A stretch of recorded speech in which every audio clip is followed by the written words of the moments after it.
Welcome sa Thirst 2.0 na kung saan ay mapapakinggan ninyo ang mga trending topics sa politics, issues sa showbiz. Kaya naman kung hindi pa po kayo nakaka-subscribe, i-subscribe nyo na po yan. And please, pakisama naman ang notification bell para lagi po kayong updated sa mga balitang napapanahon. So ayun, welcome back again sa ating YouTube channel mga Kadaver Cards. And for today's video, ang pag-uusapan natin ay tungkol sa mga nangyayari po sa labas ng Itbulaga at simulan natin dito sa inilabas na papremyo ng Itbulaga kanina November 13, 2024. So total of 10,000 pesos para po sa therapy at 15,000 pesos naman para sa OBB Challenge at total of 80,000 pesos naman para sa Sugod Bahay.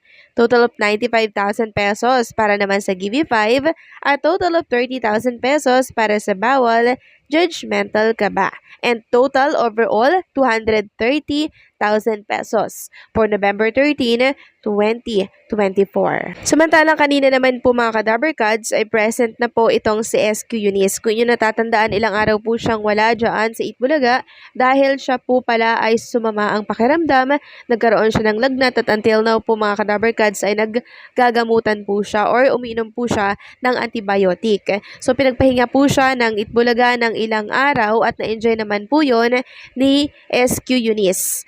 Umiwas muna siya sa social media, nagbabasa na lang siya ng mga books, gumagawa ng mga gawaing bahay, namamalengke, pumunta sa grocery.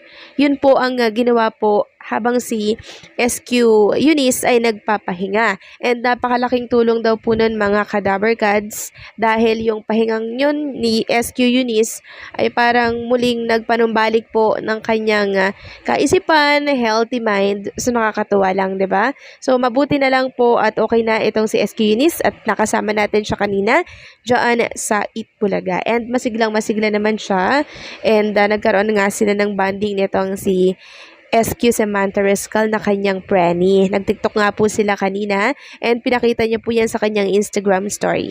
Samantalang narito pa ang isa pang binahagi po ni SQ Eunice. Natapon po kasi yung kanyang Starbucks coffee. My God mga Kadaver Cards. A sad story. Yung craving mo sa Starbucks, 'di ba? Nag-antay ka pa na ma-order yan or ma-deliver yan sa'yo. Tapos ang ending, natapon lang and nahulog. Nakakasad, nakakapanghinayang ito. Starbucks coffee pa naman. So, bili ka na lang ulit ng bago SQ Eunice kahit na medyo sad story ang nangyari sa'yo kanina. Samantalang isang host naman po ng Itbulaga ang pinagkaguluhan dyan sa isang restaurant. Walang iba kundi itong si Jose Manalo.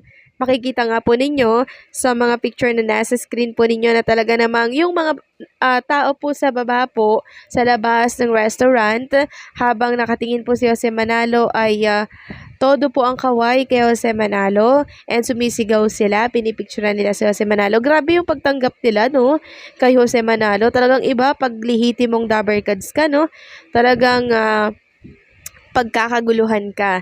Pag galing ka sa Itbulaga, kilala ka po agad. Kasi naman, buong bansa tinututukan po ang Itbulaga. Nakakalungkot lang dahil meron tayong mga lugar dyan sa ibang probinsya na talaga namang hindi po maabot ang signal ng TV5. Pero hopefully, pag lumipat na po sa digital, ang lahat ng TV station, sana naman po ay mag-improve ang ating ratings at makapanood na po yung ibang mga nasa probinsya. Samantalang pag-usapan naman natin itong binahagi po ni LM Entertainment. Pakipollow po ng kanyang page dito po sa Facebook. Mga legit po ang kanyang binabalita. Sabi niya dito habang hinihintay nating ilapag ng tatlong higanting media companies ang kanilang Christmas IDs ngayong taon, narito muna ang online views ng kanilang mga Christmas ID mula 2021 to 2023. Ito ay naka-upload sa kanilang respective YouTube channels at inisa-isa natin ang dami ng views ng bawat CSIDs. Kapansin-pansing first time tinalo ng TV5 ang CSID ng GMA7 noong 2023. Ito ay ang CSID nilang Feel na Feel ang Paskong Kapatid kung saan kasama na ang TVJ sa TV5 at #RegentDabarCards. For the first time sa 5 at T80 pa lamang ang pangalan ng programa. So grabe po yung pag-aabang, 'di ba, ng mga Kadaberkads natin at ng mga tao dito sa ating bansa at sa labas ng ating bansa. Talagang tinutukan po nila itong TV5 kasi alam po nila na nandoon na ang Itbulaga or ang E80 or ang mga lihitimong Daberkads or ang Tito Vic and Joey. Kaya naman ang ABS, ang GMA Network ay tinalo. Nung time na yon, grabe ang dami pong mga galit sa GMA kasi hindi man lamang nga po na magitan ito sa kaguluhan ng TVJ at ng mga halusos. Kaya feel ko, ito yung dahilan kung bakit natalo ang views ng naturang Christmas Station ID po ng GMA. Marami pong galit sa kalinalong time na yon. Sabi pa dito, ngayong taon ang unang CSID ng TV5 nakasama muli ang Daberkads pero bit-bit na ang pangalang Itbulaga plus kasama pa ulit si Kuya Will at Will to Win na nagbalik 5. Sa kabilang banda, ABS-CBN pa rin ang nanatiling undisputed king of CSIDs for 22 years.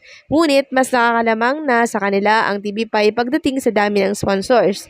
Reportedly, merong almost 20 sponsors ang kapatid network ngayong taon para sa kanilang CSID na hatid saya ng Paskong Kapatid. Wow, congratulations dito sa TV5 dahil meron sila agad na 20 sponsors para po sa kanilang Christmas Station ID. Ang It's Showtime fam ay hindi kasali sa CSID ng GMA7. Instead na natili silang kasali sa CSID ng ABS-CBN. Samantalang ang GMA 2024 Christmas ID na ganyan ang Paskong Pinoy na nilaunch noong November 11, 2024 ay nasa 332,661 views na as of this writing. Ano sa tingin mo daw mga ka-mic drop ang mananalo sa carling contest ng tatlong nagbabangga ang higante? So, syempre, kung tayo ang tatanungin and hingin po ng opinion ng iba, syempre, wala pa rin pong makakatalo dito sa Christmas Station ID po ng ABS-CBN. Kasi mostly talaga silang gumawa eh. Pero, hopefully, pumangalawa po ang ating Christmas Station ID dahil feel ko din na maganda po ito. No? So, agree po ba kayo sa comment ko? Ito comment ko lang naman. Kasi po, wala talaga nakakatalo sa ABS-CBN for 22 years na po. Kasi alam ko naman na magaganda po talaga ang gawa pagdating sa ABS-CBN. Talagang damang-daman nyo po yung diwa ng Pasko, yung diwa ng pagmamahala ng pamilya.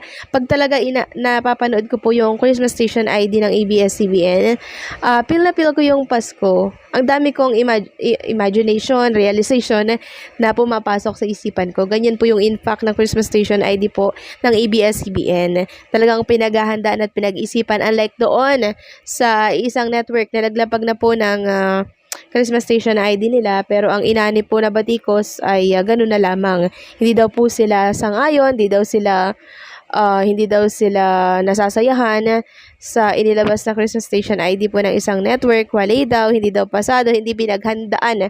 So, mga negatibo po ang nakukuha nilang mga komento. Kasi, kita naman po, di ba, na parang nagsama-sama lang tapos kumanta ng ngaruling. Walang effort na tinatawag. So, abangan natin yung sa ABS-CBN and syempre sa TV5 dahil for sure pasabog po ang naturang Christmas Station ID.